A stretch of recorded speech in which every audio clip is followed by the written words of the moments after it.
the lure of the forbidden earth. You're flarking insane, Zorp, Lila hissed, adjusting her optical implants. The pulsating lights of the Galactic Academy bar reflected in their lenses, casting a fractured rainbow across her normally stern face. Zorp grinned, unfazed. He leaned closer, his 3 eyes gleaming with conspiratorial glee. Think about it, Lila, the Forbidden Zone, officially off-limits. Doesn't that just scream adventure? He gestured wildly with his multi-jointed hands, nearly knocking over Grok's drink. Grok, as usual, remained impassive. He took a long swig of his synth ale, the purple liquid disappearing into the folds of his thick, leathery neck. Forbidden for a reason, he rumbled, his voice low and gravelly. Exactly, Zorp exclaimed, completely missing Grok's point. Imagine the discoveries we could make, the secrets we could uncover. They say the planet's crawling with ancient tech, dormant energy fields, maybe even, whispers star. Survivors. Lila scoffed. Legends, Zorp. Just old wives' tales to scare young cadets. Earth's a graveyard. A radioactive wasteland. The Galactic Council deemed it uninhabitable centuries ago. But what if they're wrong? Zorp pleaded, his voice laced with genuine excitement. What if there's more to the story? We're explorers, Lila. It's in our blood. Or whatever the equivalent is for your silicon-based physiology. Lila tapped her fingers on the table, a nervous habit. It's also against Academy regulations, and galactic law. We'd be expelled, possibly imprisoned. Zorp's enthusiasm dimmed slightly. Okay, yeah, there's that. But think of the glory, we'd be heroes, first contact with a lost civilization, rediscovering lost technologies. They'd have to forgive us. He flashed his most charming smile, the one that usually melted the hearts of even the strictest instructors. Grok finally spoke, his gaze fixed on Zorp. Why you so keen on this, Zorp? More than just glory? Zorp hesitated, then sighed. My grandfather, he always told me stories about Earth. He was stationed near the Sol system before the... He trailed off, visibly uncomfortable. Before the incident. He said there was something special about that planet, something worth protecting. The silence hung heavy in the air. Lila knew Zorp rarely spoke about his grandfather. It was a painful subject. She also knew that when Zorp was this determined, arguing was futile. Fine, she conceded, rolling her eyes. But if we get caught, I'm blaming you. Zorp whooped with joy, clapping Lila on the back a little too hard. Excellent, Grok, you're with us, right? Grok grunted, draining his synth ale. Always. The next cycle, under the cover of a meteor shower that conveniently masked their approach, they snuck aboard a battered, unregistered transport ship. The Rusty Comet docked on the far side of the Academy's spaceport. Zorp, surprisingly adept at bypassing security systems, had acquired the access codes. Lila, using her hacking skills, disabled the ship's tracking beacon. Grok, meanwhile, kept a watchful eye. His immense size and imposing presence deterring any curious onlookers. As the Rusty Comet broke free of the Academy's gravitational pull and initiated its hyperspace jump, a nervous energy crackled in the cramped cockpit. Lila monitored the navigational charts, her brow furrowed in concentration. Grok stared out the viewport, his expression unreadable. Zorp, bouncing in his seat, couldn't contain his excitement. When they finally emerged from hyperspace, the sight that greeted them was breathtaking. Earth, once a vibrant blue and green jewel, was now a swirling canvas of browns and greens, choked by overgrown vegetation. Massive, rusting structures pierced the dense foliage, skeletal reminders of a forgotten civilization. Flarking Earth, Lila whispered, her voice filled with a mixture of awe and apprehension. It's beautiful. In a terrifying sort of way. Zorp was speechless, his 3 eyes wide with wonder. This is it, he breathed. The Forbidden Zone. Ghosts of humanity. Vines, thick as Zorp's arm, choked the skeletal remains of buildings that scraped at the perpetually overcast sky. He hacked at one with his multi-tool, the whirring blade sending chunks of petrified concrete tumbling into the undergrowth. Are you sure this is a city? Lila grumbled, swatting at a swarm of buzzing insects with a leafy branch. It looks more like a compost heap. Grok, ever the pragmatist, scanned their surroundings with his bioluminescent eyes. According to the scans, the structure density matches pre-Forbidden Zone urban centers. Designated Sector 7G. Formerly, New York, apparently. Zorp ignored them both, driven by a feverish energy. His grandfather's Tales of Earth had painted a vibrant picture, a world brimming with life and chaotic beauty. This overgrown graveyard was a far cry from those stories, but he refused to be discouraged. There has to be something left, something human. He pushed through a curtain of hanging moss and stumbled into what was once a plaza. The ground was paved with shattered tiles, now speckled with lichen and sprouting hardy weeds. In the center, a rusted metal pole stood sentinel, its purpose long forgotten. Lila shuddered. I don't like this. It feels wrong. Zorp, however, had noticed something. A faint flicker, barely perceptible, emanating from a recessed alcove in the side of a crumbling skyscraper. He hurried towards it, his heart pounding. Inside, a screen, miraculously intact, hummed with static.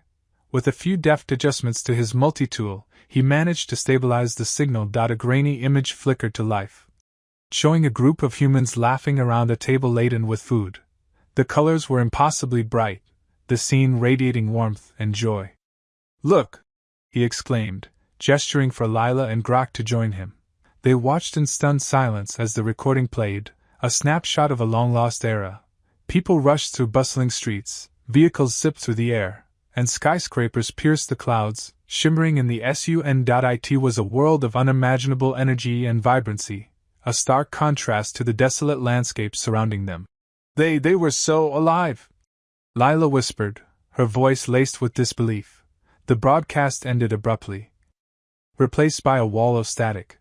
Zorp fiddled with the controls, trying to find another signal, another glimpse of this lost world. He caught snippets of news reports, advertisements, and entertainment programs, each a tantalizing fragment of a civilization that had vanished. Grok, meanwhile, was examining the walls of the alcove. His fingers traced lines etched deep into the stone. Zorp, look at this! Zorp tore himself away from the screen and joined Grok. The etchings were crude, almost frantic, a series of symbols and words carved into the rock. He recognized some of the symbols from his grandfather's research, ancient warning signs. The message, translated roughly, read, They lied. The stars are not our friends. Beware the silence. Lila gasped. What does it mean? Zorp frowned. I don't know, but this changes everything. He glanced back at the flickering screen, the ghosts of humanity dancing before his eyes. The vibrant world he had imagined, the world his grandfather had described, suddenly felt tainted, poisoned by this cryptic warning. A chill ran down his spine, a sense of unease that settled deep in his gut. Something was amiss, something more sinister than he could have ever imagined. The Forbidden Zone was more than just a wasteland.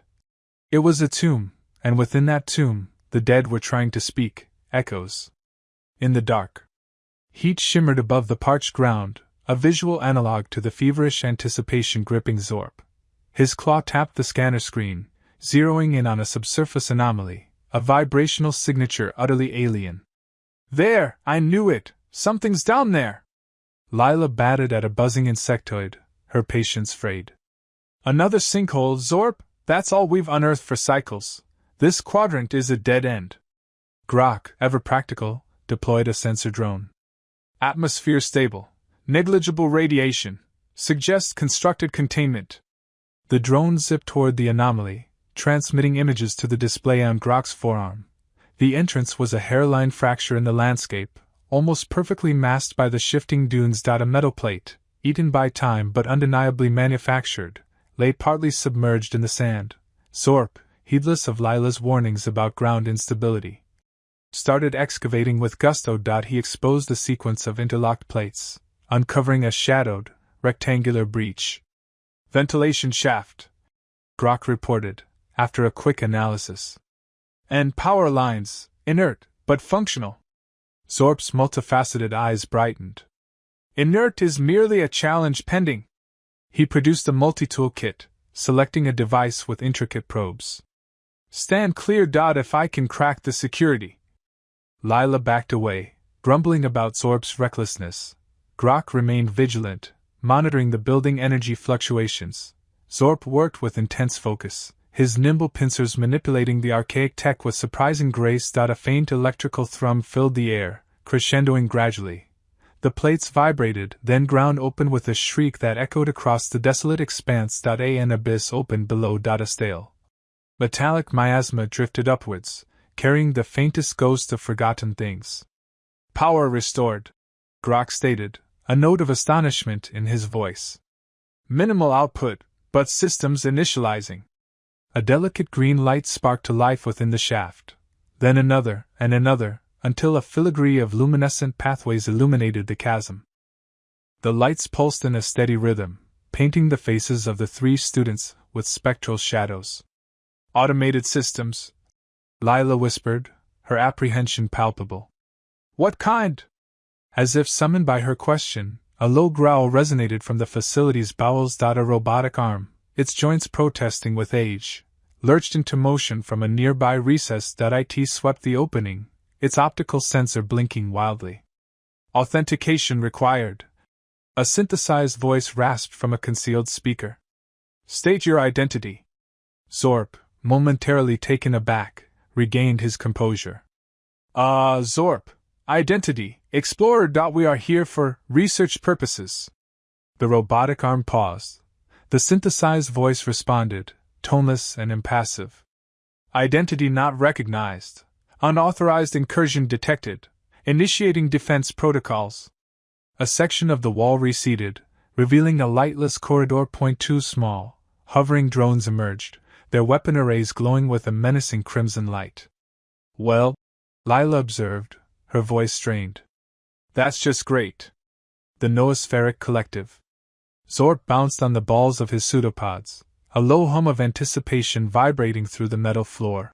Almost there. I can feel the resonance building. He gestured with a manipulator arm at the intricate network of energy conduits humming with stolen power. Just need to bypass these last few firewalls. Lila tapped her foot, a rhythmic click-click-click echoing in the cavernous chamber. Firewalls that have kept this thing locked down for centuries, Zorp. Maybe there's a good reason for that. She shot a nervous glance at the pulsating alien structure dominating the room. Its obsidian surface seemed to drink the light, leaving an unsettling void in her perception. Grok, ever the pragmatist, scanned the perimeter with his multifaceted eyes, his energy rifle held at the ready. Focus, Zorp. And Lila, save the existential dread for later. If something comes crawling out of the woodwork, I'd prefer to be ready. Zorp, ignoring them both, extended a delicate sensor tendril toward a pulsating node of energy. Got it, routing power through the decryption matrix, bypassing security protocols, and… bingo! With a shuddering groan, a section of the wall slid open, revealing a chamber lined with shimmering data vaults. The air within crackled with static electricity, carrying the faint scent of ozone. Finally! Zorp chirped, practically shoving Lila aside as he rushed into the chamber. He began interfacing with the vaults, his manipulator arms a blur of motion. Historical records, schematics, encrypted archives, jackpot! Lila followed him in, her apprehension growing with each passing moment. Grok remained at the entrance, his vigilance unwavering. Zorp accessed a particularly large vault. A holographic projection flickered to life, displaying images of humans, panicked faces, chaotic cityscapes, and bizarre scientific experiments. What are they doing? Lila asked, her voice barely a whisper. Looks like they were trying to weaponize psychic energy. Zorp replied, his enthusiasm momentarily dampened by the disturbing images. Developing telekinetic amplifiers, thought-controlled weaponry, ambitious, but reckless.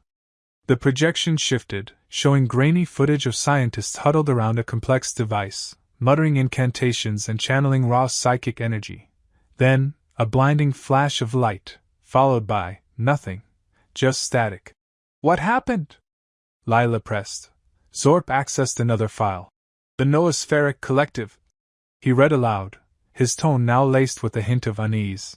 Entities from another dimension, drawn to psychic energy, feeding on thoughts and emotions. The next projection showed the aftermath. Cities reduced to husks, filled with catatonic humans, their minds drained, their bodies empty shells. A planet devoured by an invisible plague. They used their own minds as bait? Lila breathed, horror creeping into her voice. It appears so, Zorp confirmed grimly. They inadvertently created a beacon, a buffet of psychic energy that attracted these things. He paused, scrolling through the data. They couldn't control it. The collective overwhelmed them, absorbed their consciousness, and spread across the planet like a virus.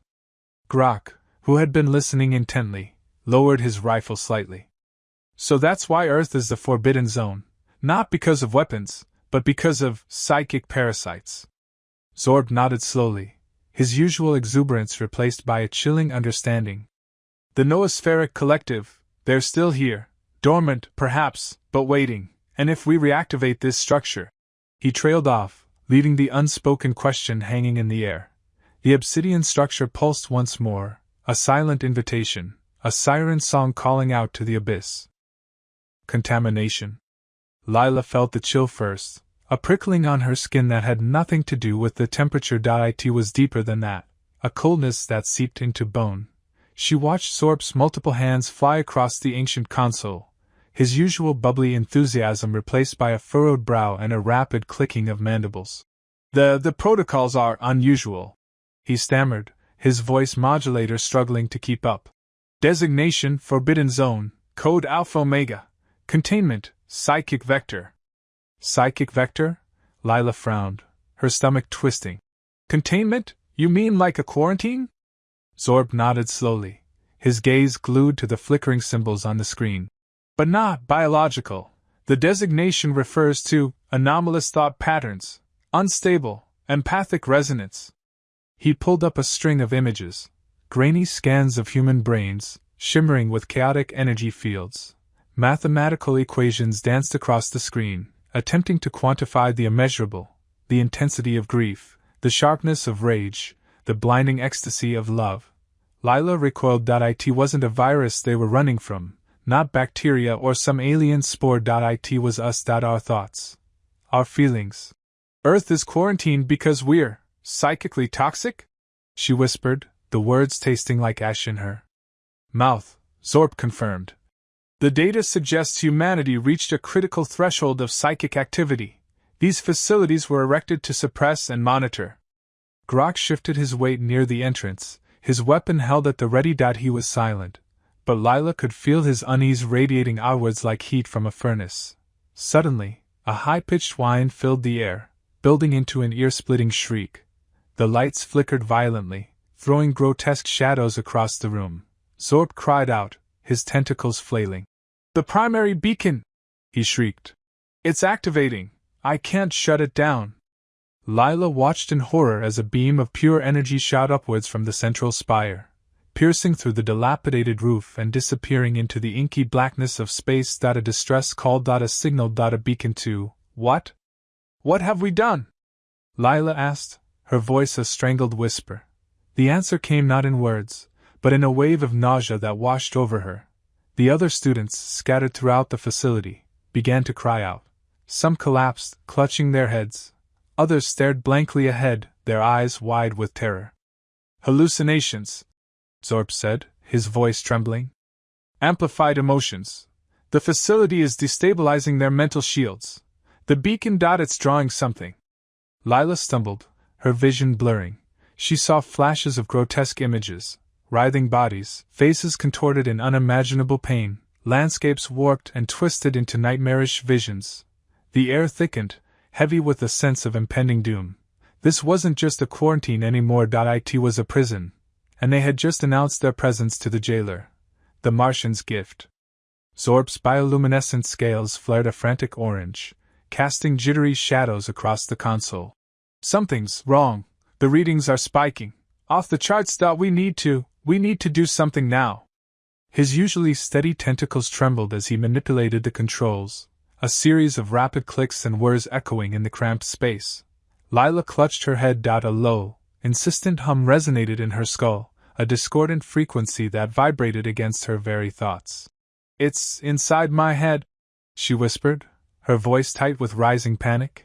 Like a voice, but not a voice, more like a feeling. A knowing, and it's horrible. Grok, who had been a silent, watchful presence until now, shifted his weight. His chitinous plates clicked softly. He extended a hand, not to touch Lila, but to hover near her temple. His multifaceted eyes, usually reflecting the ambient light, seemed to deepen, becoming pools of impenetrable black. An energy radiated from him, subtle but palpable. A low thrumming that countered the invasive hum assaulting Lila. "Grok, what are you doing?" Lila asked, her voice strained. He didn't answer. His focus was entirely internal, face impassive. He emitted the faintest of clicks, and the humming in Lila's head lessened, becoming a distant drone. Zorp yelped, retracting his tentacles from the console. It's trying to break through. Defenses are failing. I don't understand this tech, not like this." The air shimmered. A shape began to coalesce near the comm station. At first, it was indistinct, a swirling mass of shadows and distorted light. Then, it began to solidify, taking form. It was tall and gaunt, impossibly thin, with limbs that stretched and elongated into grotesque parodies of human anatomy. Its face was a blank canvas, a smooth, featureless expanse of gray skin, devoid of eyes, nose, or mouth. Lila gasped, stumbling backward. "What is that?" The humming intensified, a direct assault on her mind. Failure. Worthless. Alone. The words weren't spoken, but implanted, festering in her consciousness. Grok grunted, a low guttural sound. The energy radiating from him intensified, a visible aura shimmering around him. He pressed his hands together, fingers interlaced, forming a complex geometric shape. The air around him crackled with static. He was fighting, pushing back against the psychic onslaught. The gaunt figure lunged, its elongated limbs reaching towards Lila. The featureless face seemed to warp, twisting into a caricature of her deepest fears. Her father's disappointed scowl, her mother's silent, accusing gaze. Another figure materialized, this one near Zorp. It was bloated and grotesque, a mass of pulsating flesh with too many eyes and a gaping maw filled with needle-sharp teeth. It reeked of decay and failure. Of everything Zorp feared about his own inadequacies. Useless. Incompetent. You'll never be enough.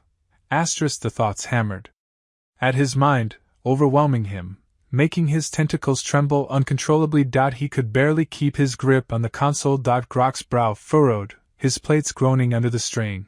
Sweat, or its alien equivalent, beaded on his forehead. He focused his will, channeling his energy, trying to strengthen the psychic barrier around them. He was buying them time.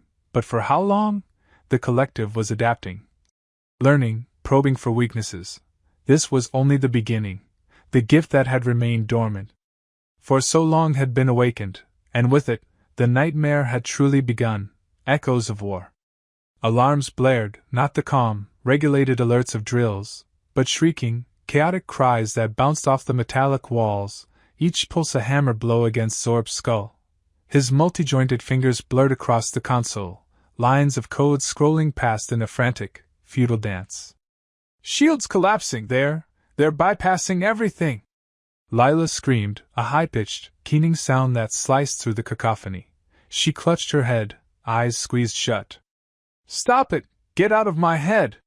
Visions, alien and terrifying, flashed behind her eyelids, swirling nebulae of psychic energy, monstrous insectoid forms coalescing from the void, a symphony of silent screams.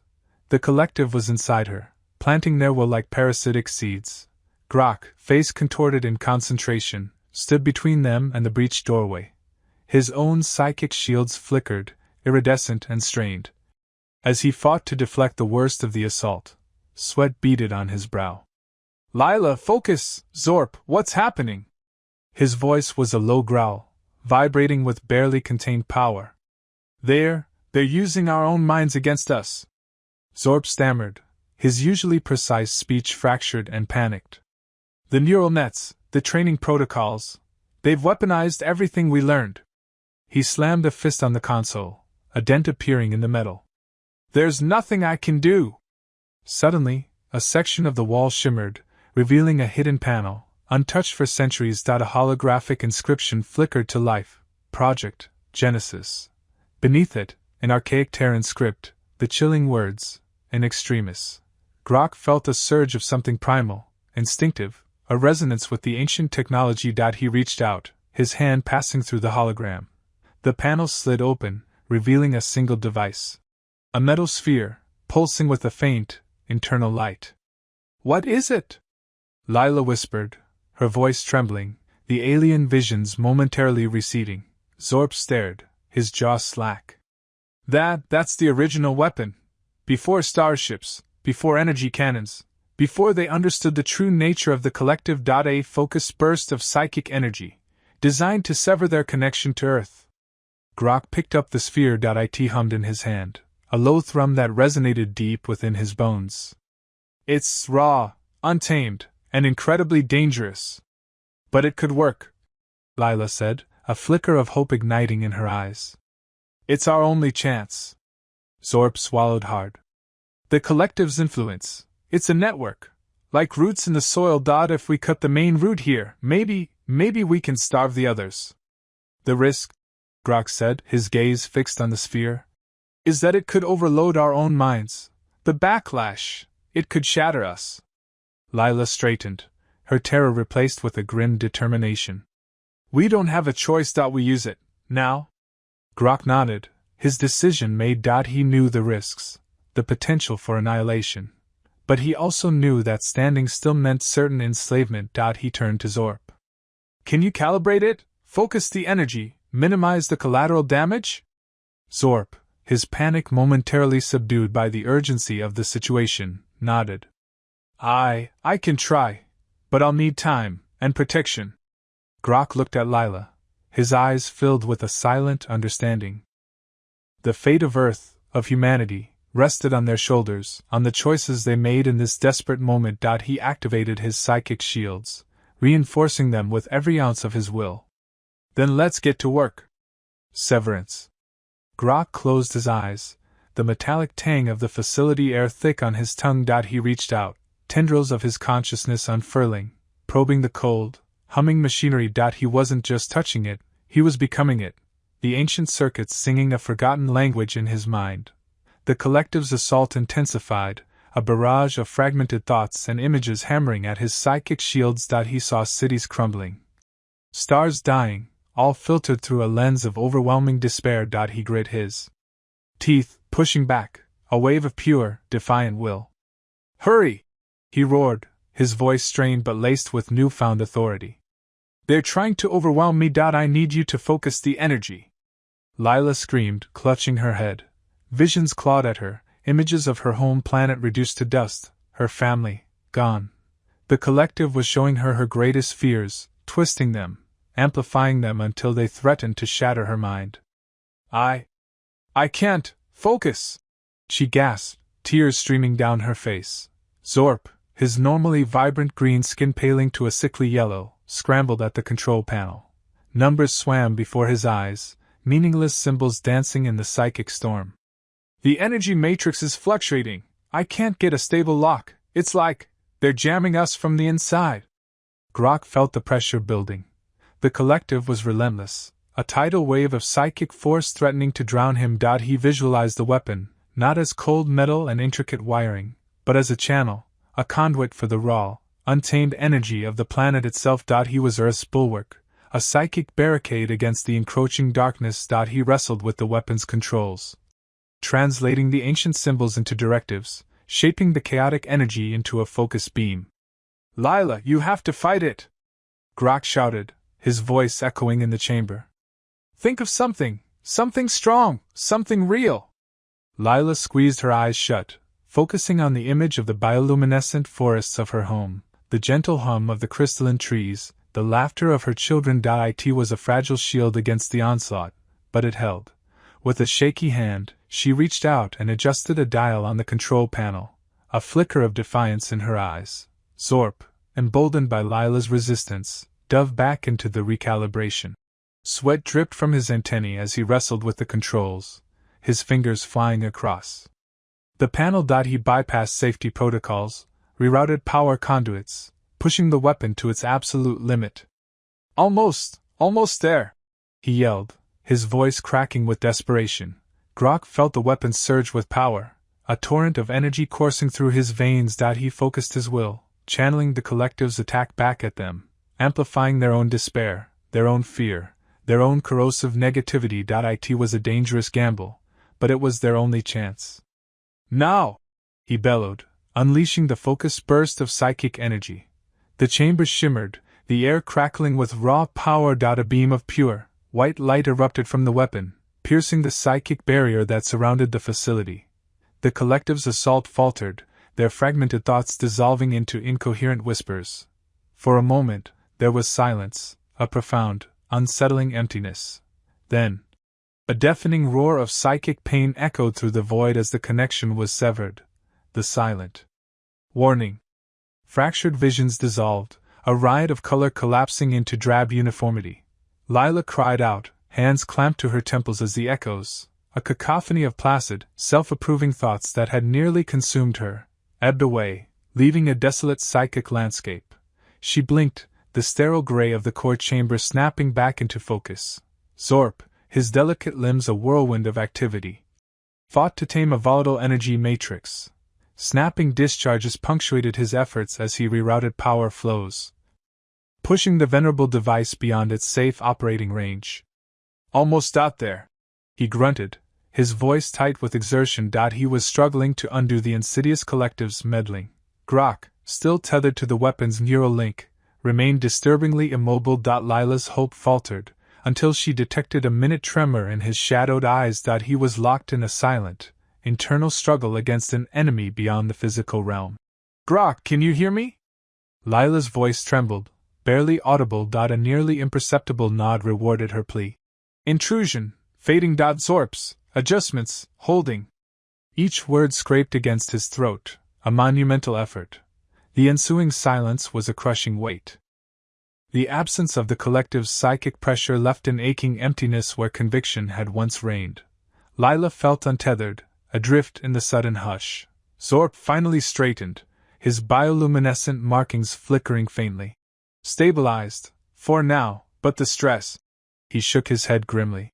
We can't risk pushing it like this again, not without losing everything. Lila crossed to Grok, carefully severing the neural connection. He faltered, and she guided him to a nearby support beam, against which he leaned heavily, his breath ragged. What did you experience, Grok? Lila asked, a tendril of dread coiling within her. He met her gaze, his eyes reflecting a profound weariness that aged him beyond measure. Humanity, they surrendered to it. Voluntarily. They sought unity, peace, oblivion's embrace. Lila felt a glacial hand grip her heart. The visions weren't of brutal subjugation, but of eager acceptance. A bargain struck, individuality traded for blissful ignorance, the self sacrificed for comfortable non-existence. They chose this? Zorp demanded, his tone incredulous. They welcomed the collective? Grok affirmed with a nod. They believe they are evolving, that individuality is an ailment, the collective, the antidote. The revelation landed with the force of a physical blow, shattering their youthful idealism. They had sought to understand mankind's transgression, expecting victims, only to discover eager converts. The Forbidden Zone wasn't a prison, but a self-imposed exile.